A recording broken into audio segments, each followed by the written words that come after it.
Hello dear students, how are you all? I hope you are doing great. So आज हम discuss करने वाले हैं next chapter the story of village Palampur, जो बहुत ही सिंपल सा चैप्टर है as compare to another chapters.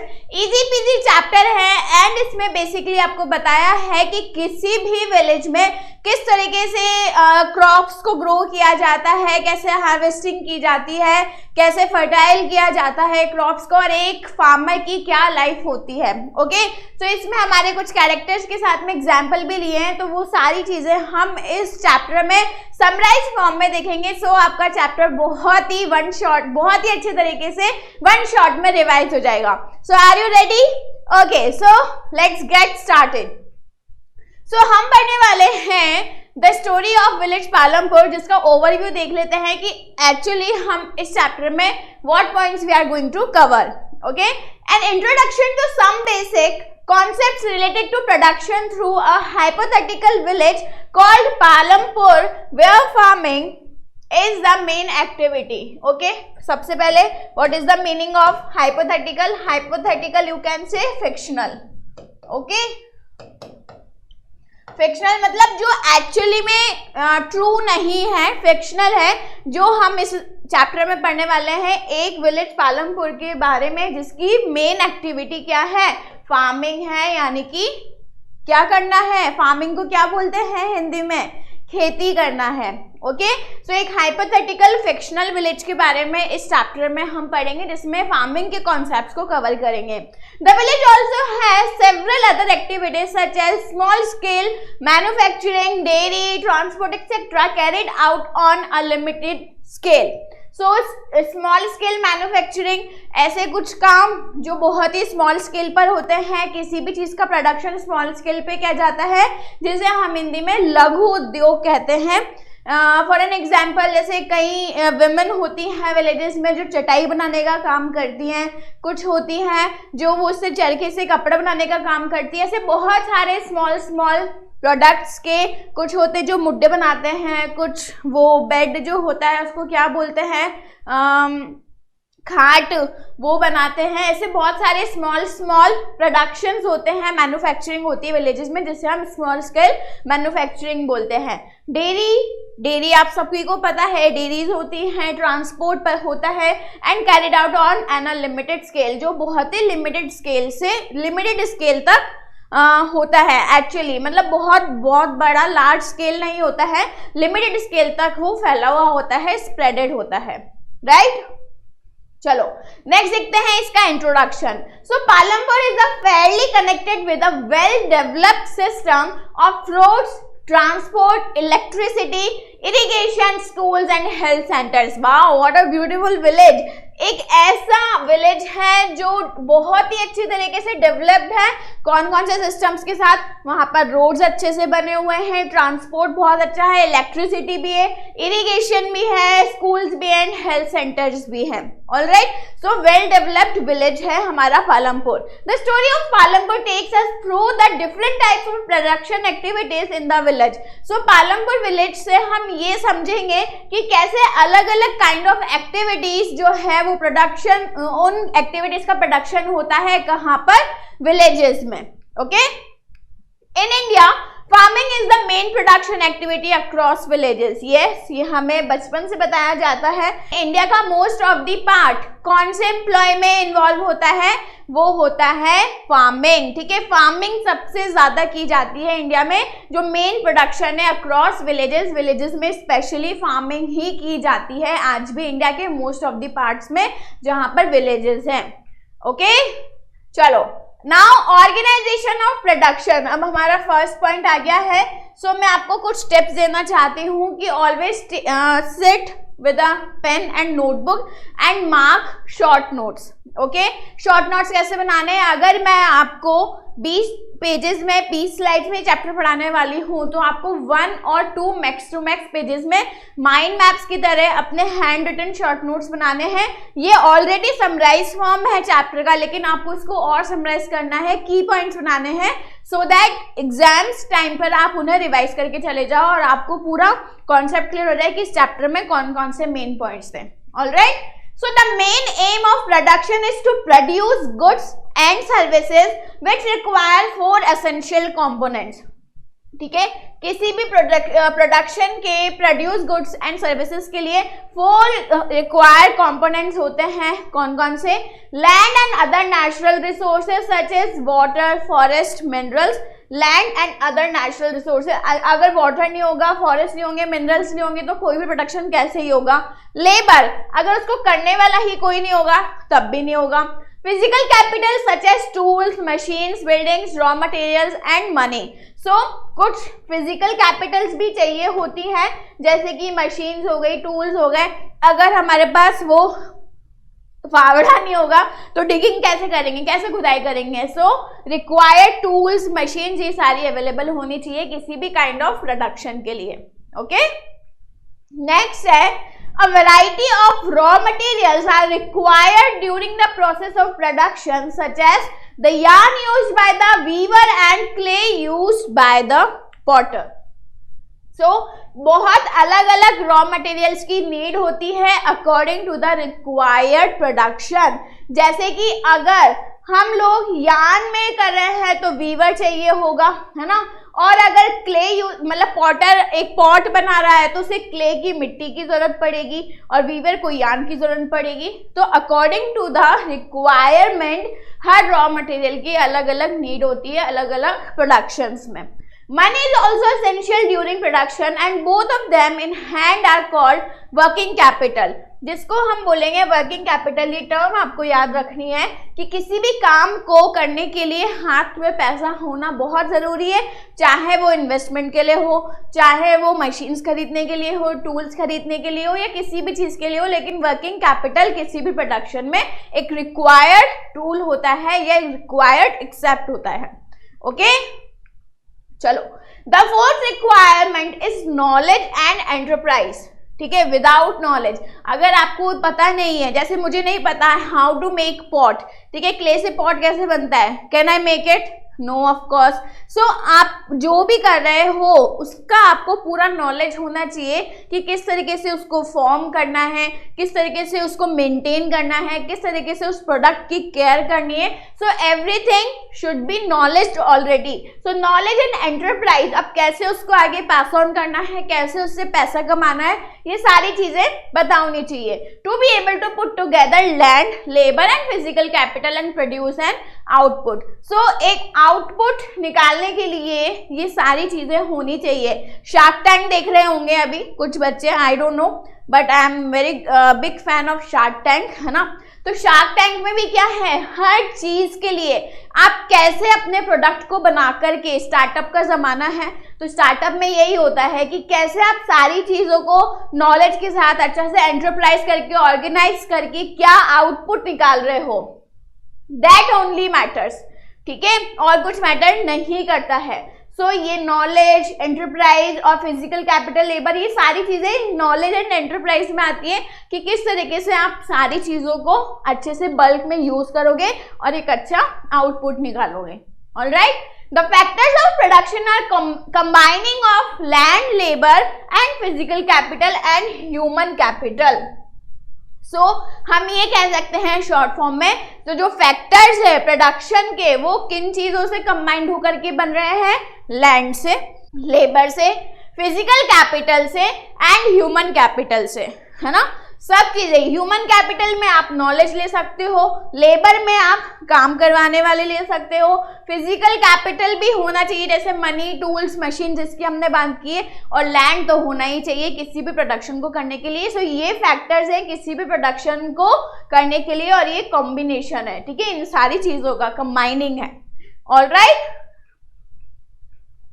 Farming in Palampur. Now हम आते हैं हमारे पालमपुर विलेज पे, वो हमने देख लिया किस तरीके से फार्मिंग के लिए क्या क्या चीजें रिक्वायर्ड है, कौन कौन से पॉइंट्स हमें रिक्वायर्ड है। Now will see farming in Palampur.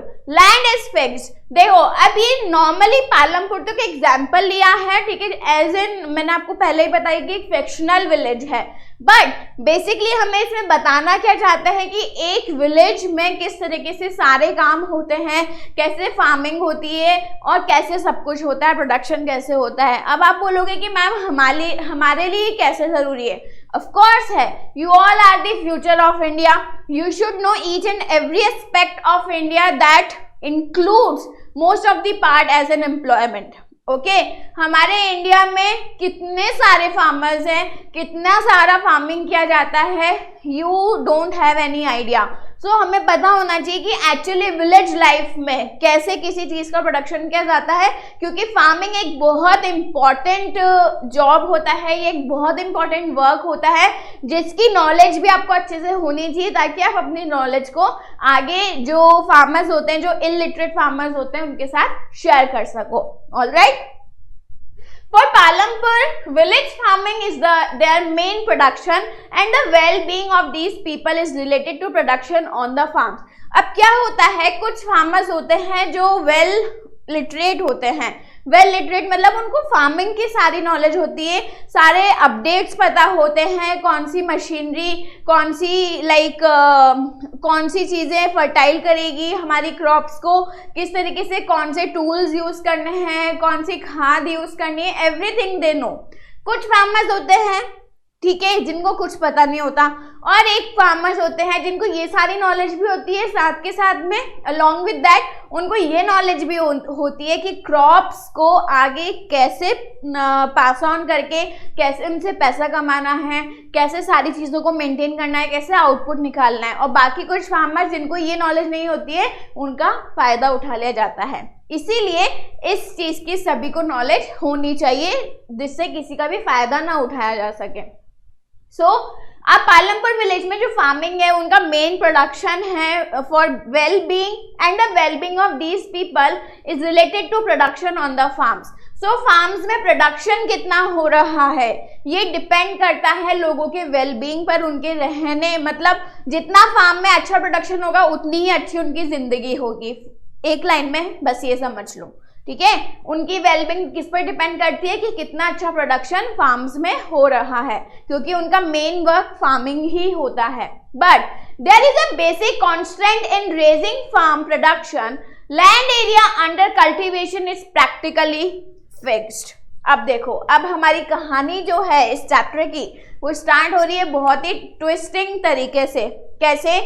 There is a basic constant, मतलब कि एक कुछ प्रॉब्लम है वहां पर बेसिक है जो रेस करती है फार्म प्रोडक्शन को। वो क्या? Land area under cultivation is practically fixed. एक ऐसी लैंड जो अच्छे से कल्टीवेट करती है, मतलब कि हमेशा फर्टाइल होती है, वो प्रैक्टिकली फिक्स्ड होती है। अब आप पूछोगे मैम किसके लिए फिक्स्ड होती है, तो वो मैं भी आपको आगे बताने वाली हूँ कि विलेजेस में जो लैंड्स होते हैं बहुत बड़ा रोल होता है। अगर आप में से भी कोई बच्चा विलेज से बिलोंग करता है तो उसे पता होगा कि जमीन की कीमत कितनी ज्यादा होती है। ओके, सो वही वाली चीज है। अब हम देखते हैं किसके पास। Is there a way one can grow more from the same land? क्या ऐसा कोई रूल होता है या कोई ऐसा तरीका होता है कि एक ही फार्मर एक ही लैंड पर kind of variety of crops को ग्रो कर सकते हैं? Okay, in the rainy season kharif farmers grow jowar and bajra followed by the cultivation of potato between October and December. So in the rainy season, जब बारिश का मौसम होता है, सो खरीफ फार्मर्स, खरीफ एंड राबी दो तरीके की क्रॉप्स होते हैं, आपको पता होगा। सो खरीफ फार्मर्स जो होते हैं वो ज्वार एंड बाजरा ग्रो करते हैं एंड उसके साथ में ही किसका कल्टीवेशन करते हैं? पोटैटोज का। पोटैटोज का किसमें? अक्टूबर से दिसंबर के बीच में। In winter farmers grow wheat and a part of the land is devoted to sugarcane harvested once year every year. So अब जो विंटर्स वाले फार्मर्स होते हैं वो व्हीट को ग्रो करते हैं, लेकिन साथ में ही उनकी लैंड डिवोटेड होती है शुगर केन हार्वेस्टिंग के लिए हर साल। Alright, due to well developed irrigation farmers can grow 3 different crops. अगर प्रॉपर इरिगेशन हो रहा है लैंड पर, उसकी अच्छे से खुदाई, अच्छे से उसकी क्या बोलते हैं, जो भी उसमें इरिगेशन होता है, उसकी मेंटेनेंस अच्छे से हो रही है लैंड की, तो एक फार्मर 3 काइंड ऑफ क्रॉप्स को ग्रो कर सकता है सेम लैंड पर। Electricity transform the system of irrigation, और इलेक्ट्रिसिटी जो है transform the system of irrigation, electricity को ट्रांसफॉर्म कर दिया गया है किसके, सिस्टम ऑफ इरिगेशन से। अब इलेक्ट्रिसिटी के थ्रू भी इरिगेशन होता है। Multiple cropping means to grow more than one crop on a piece of land. Multiple cropping यही होता है कि एक ही लैंड पर बहुत सारी क्रॉप्स को ग्रो करना, बहुत सारी फसलों को उगाना, उसे ही हम कहते हैं multiple cropping. Alright, next, another way for higher yield is modern farming. अब यील्ड क्या होता है, उपज, मतलब कि जो हमें उससे अच्छा प्रॉफिट मिल रहा है, जो उससे रिजल्ट मिल रहा है, वो यील्ड है। So another way for higher yield is modern farming. अगर अच्छा रिजल्ट चाहिए, अच्छा प्रॉफिट चाहिए, तो उसके लिए क्या वे होता है, मॉडर्न फार्मिंग। अब मॉडर्न फार्मिंग क्या होता है, in the later 1960s the green revolution introduced the Indian farmer to cultivation of wheat and rice using high yielding varieties HYNs of seeds. So अब इस पॉइंट से हमेशा एक क्वेश्चन बनता है, ओके, कि HYV को एक्सप्लेन करो। ओके, सो इसको करना है आपको कि 1960s के बाद में जब ग्रीन रेवोल्यूशन इंट्रोड्यूस हुआ था, तब इंडियन फार्मर के लिए cultivation of wheat and rice के लिए एक high yielding, high profitable varieties आई थी ऑफ सीड्स। तो उससे क्या हुआ था, उनको मॉडर्न फार्मिंग के बारे में पता चला था कि किस तरीके से वो अपने क्रॉप्स को और ज्यादा अच्छी तरीके से ग्रो कर सकते हैं। सो मार्केट एज इम्पॉर्टेंट बेटा, right. Next, will the land sustain. तो क्या एक अगर लैंड पर तुमने 3 क्रॉप्स को ग्रो कर दिया तो क्या लैंड सस्टेन कर पाती है, क्या लैंड वापस सही रह पाती है, क्या उस पर फिर से हम क्रॉप्स ग्रो कर सकते हैं? सो देखते हैं। Modern farming methods have overuse the natural resources space. So जो मॉडर्न फार्मिंग मेथड्स होते हैं, ठीक है, पहले क्या होता था, बैल को लेकर के जाकर के और पूरी वो जुताई जिसे कहते हैं, खुदाई जिसे कहते हैं, रोड्स की वो की, मतलब फार्म्स की वो की जाती थी। अभी उसके बाद में ट्रैक्टर्स आए, ट्रैक्टर से किया जाता है, और अभी और दूसरी मशीनरीज आ गई हैं जिससे पूरे लैंड को खोदा जाता था, ठीक है। सो मॉडर्न फार्मिंग के जो मेथड्स होते हैं उसमें नेचुरल रिसोर्सेज का ओवर यूज किया जाता है। Due to increase use of chemical fertilizers the soil lost its fertility. और केमिकल फर्टिलाइजर्स का जब से यूज होने लगा है फार्म्स में, तब से जो मिट्टी की फर्टिलिटी है, मिट्टी की जो उपज है, जो मिट्टी जितनी फर्टाइल होनी चाहिए उतनी फर्टाइल अब वो नहीं बची है, ठीक है। Natural resources like soil fertility and groundwater are destroyed and it is very difficult to restore them. So एक बार अगर मिट्टी की फर्टिलिटी और ग्राउंड वाटर खत्म हो गया तो उसको फिर से रीस्टोर करना या रीयूज करना बहुत ज़्यादा प्रॉब्लमेटिक होता है, क्योंकि जो नेचुरल रिसोर्सेज, जो सॉइल फर्टिलिटी है, वो डिस्ट्रॉय कर देती है क्या, modern farming methods. Alright, how is land distributed between the farmers of Palampur. ये बहुत इंपॉर्टेंट पॉइंट है इस चैप्टर का कि किस तरीके से पालमपुर विलेज की जो फार्म्स हैं वो डिस्ट्रीब्यूट किए जाते हैं among farmers. Land is important for any kind of farming. So farming के लिए लैंड तो बहुत ज़्यादा इंपॉर्टेंट होती है, ये हमें अच्छे से पता है, क्योंकि लैंड अगर फर्टाइल नहीं होगी तो कैसे ही क्रॉप्स ग्रो करेंगे और फिर उसके बाद फार्मर भी क्या ही करेगा।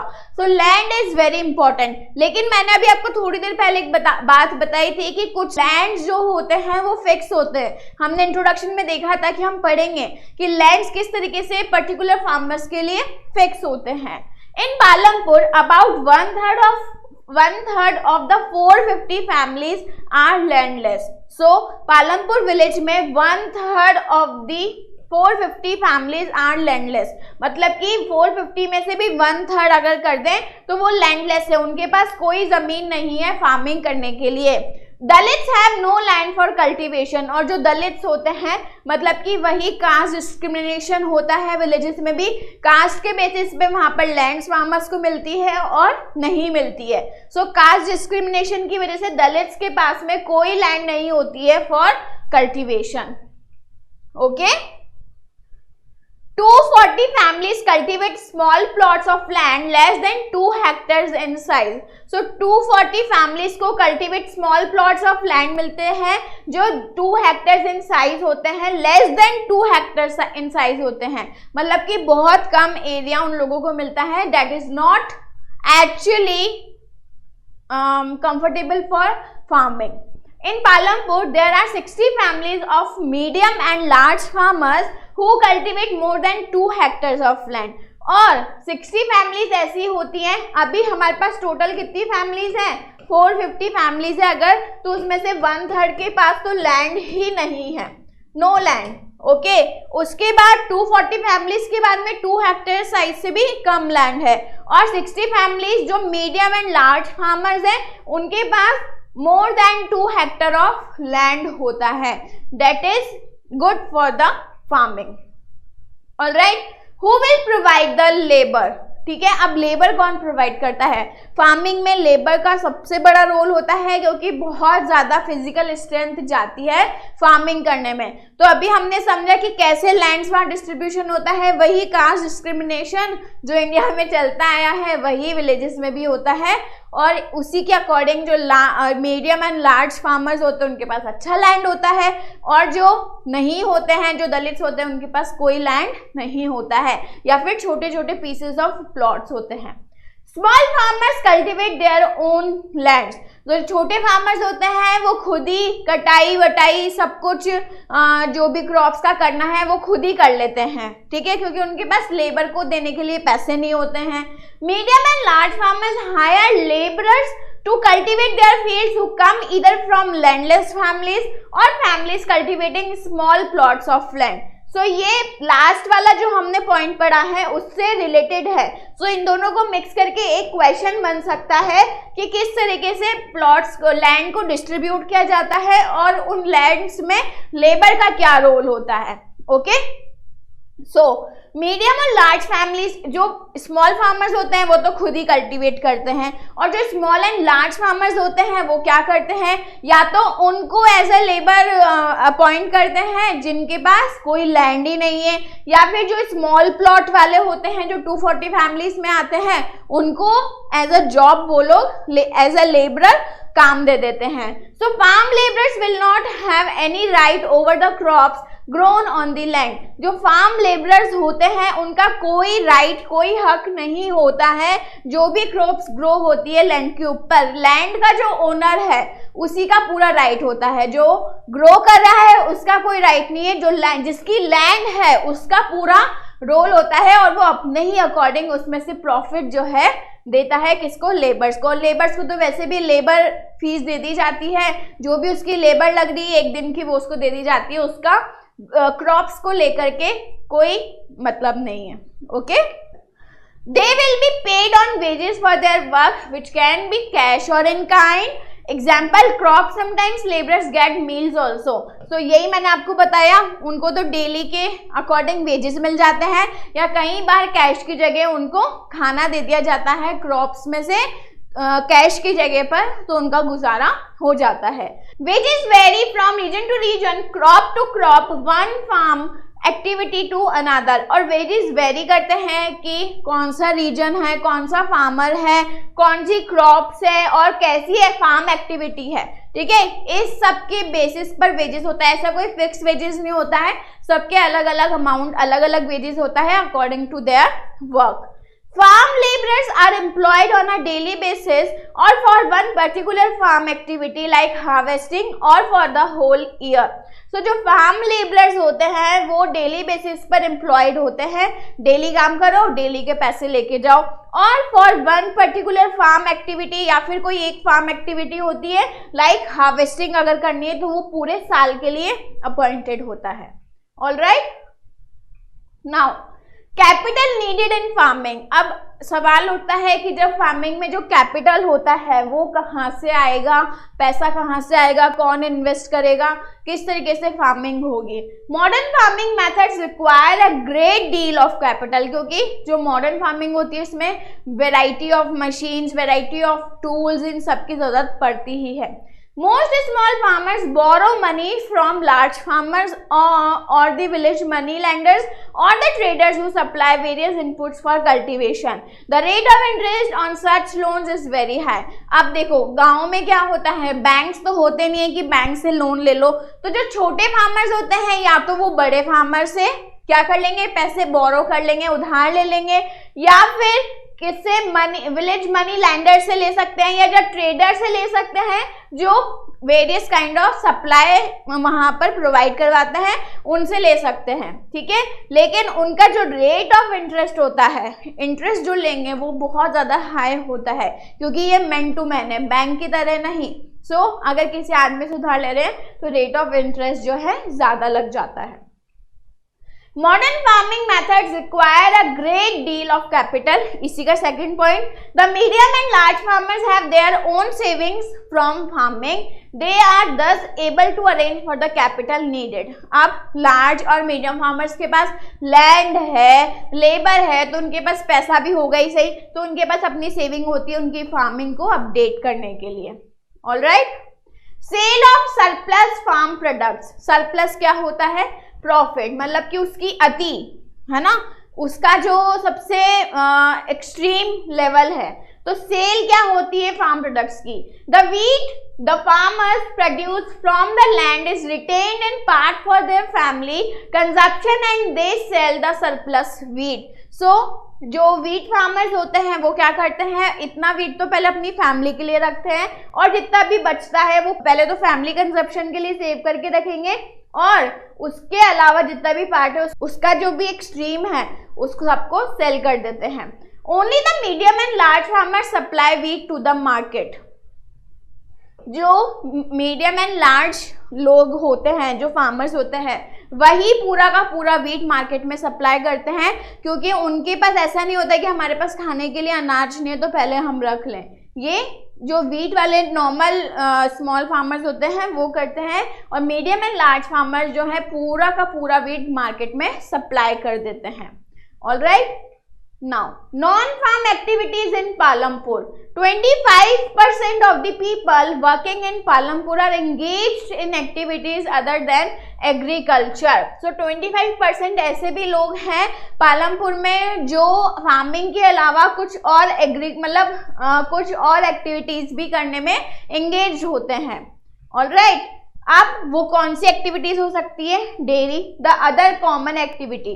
Other than agriculture some people are engage in dairy and the milk product is sold in the nearby village. तो कुछ लोग दूध बेचने का काम करते हैं, डेयरी प्रोडक्ट्स का काम करते हैं, ओके। और an example of small scale manufacturing in Palampur.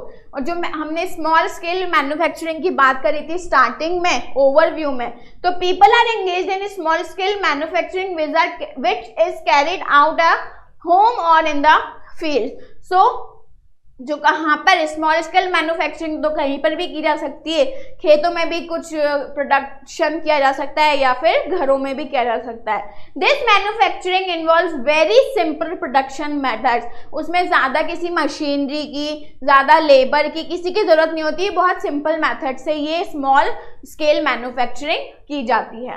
Okay, the shopkeepers of Palampur.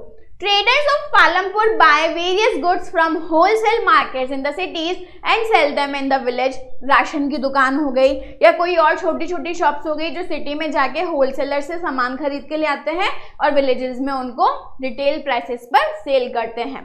General stores in the village sell a wide range of items like rice, wheat, sugar, tea, biscuits, soap, toothpaste, batteries, candle, notebooks, pen, pencil, even some type of cloth. तो जो basic necessity के सामान है केवल वही उन shops में cell किया जाता है जनरली। ओके, जनरल स्टोर जिसे हम कहते हैं, जहां पर ओवरऑल सारी नेसेसिटी की चीजें मिल जाती हैं। Then transport a fast developing sector. तो transport services include rickshaws, tonga, jeep, tractor, truck, driver, traditional bullock cart and bogey. So ये सारे ट्रांसपोर्ट की जो सर्विसेज है वहां पर वो भी प्रोवाइड की जाती है कुछ लोगों के थ्रू। उसमें रिक्शा चलाते हैं, कुछ लोग तांगा चलाते हैं, जीप, ट्रैक्टर या ट्रक ड्राइवर्स होते हैं जो गुड्स को इधर से उधर ट्रांसफ़र करने का काम करते हैं। ट्रेडिशनल बुलॉक जिसे हम बैलगाड़ी बोलते हैं वो, या फिर बोगी भी कुछ लोग चलाते हैं। They transport people and goods from one place to another and in return get paid for it. So वही गुड्स को इधर से उधर करने का, ट्रांसपोर्ट करने का काम रहता है और उसी के उनको पैसे मिलते हैं। Alright, so this was the chapter, the story of village Palampur that we have seen in the very short form and I hope आपको सारी चीज़ें बहुत अच्छे से समझ आ गई होगी, क्योंकि इसमें मेनली विलेज और फार्मिंग से रिलेटेड सारी चीज़ें थी कि एक विलेज की लाइफ कैसी होती है। All right, so I hope you have made short notes as well, mind maps as well. So thank you students, keep learning and keep smiling always. Bye bye, take care.